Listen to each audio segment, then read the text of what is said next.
Salut à tous et bienvenue dans cette nouvelle vidéo. Aujourd'hui dans cette vidéo je vais vous présenter une nouvelle espèce de fourmi.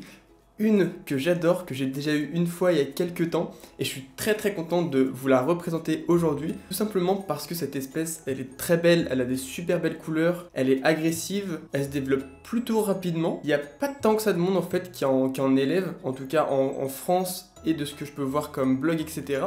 Du coup je suis très content de pouvoir vous la remontrer sur la chaîne. Je l'ai reçu il y a très peu de temps, du coup j'ai pas fait d'unboxing cette fois.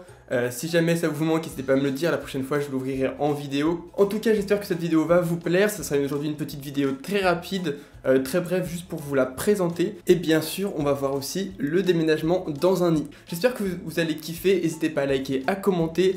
Et on se retrouve tout de suite pour cette espèce qui est juste magnifique. Bon, voyons voir d'un petit peu plus près, c'est Camponotus pseudo-irritans. Donc c'est vraiment une espèce très belle, elle est vraiment magnifique. Comme vous pouvez le voir, deux couleurs principales, un espèce d'orange et de noir très mat.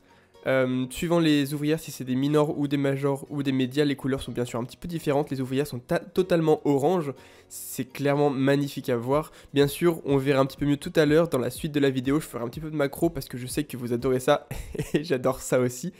Par contre, on peut voir qu'il y a beaucoup de médias et majors, donc c'est possible que ça vienne du fait que la colonie avait avant plus d'ouvrières et qu'il y en a une partie qui sont mortes, et du coup les plus résistants, qui sont les médias et les majors, sont restés. Je sais pas trop, on verra bien par la suite ce que ça donne. On peut voir quand même qu'il y a un petit peu de couvain, donc pas mal d'œufs et un petit peu de larves, donc on verra bien ce que ça donne par la suite.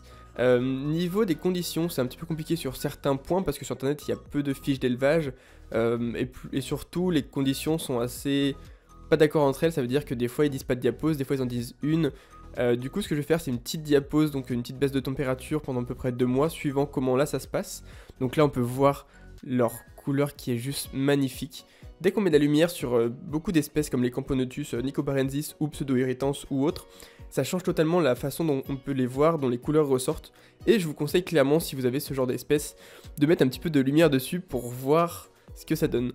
Donc voilà, donc là on va voir par la suite le déménagement, parce que du coup là elles sont en tube à essai. On peut bien voir quand même la grappe d'œuf, donc ça c'est cool, je sais même plus parler. Donc voilà, donc je suis vraiment très content, j'avais déjà eu cette espèce qui était morte sans aucune raison, il y a longtemps maintenant. Donc voilà, je suis vraiment content de les avoir, en plus elles sont assez agressives et actives.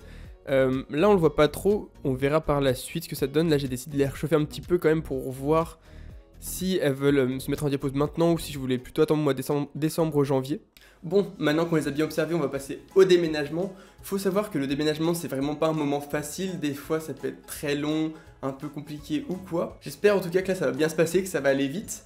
Et c'est ce qu'on va voir tout de suite. Allez, c'est parti. Passons maintenant au déménagement. Donc comme vous pouvez le voir, j'ai mis le tube à essai connecté à un nid microphone.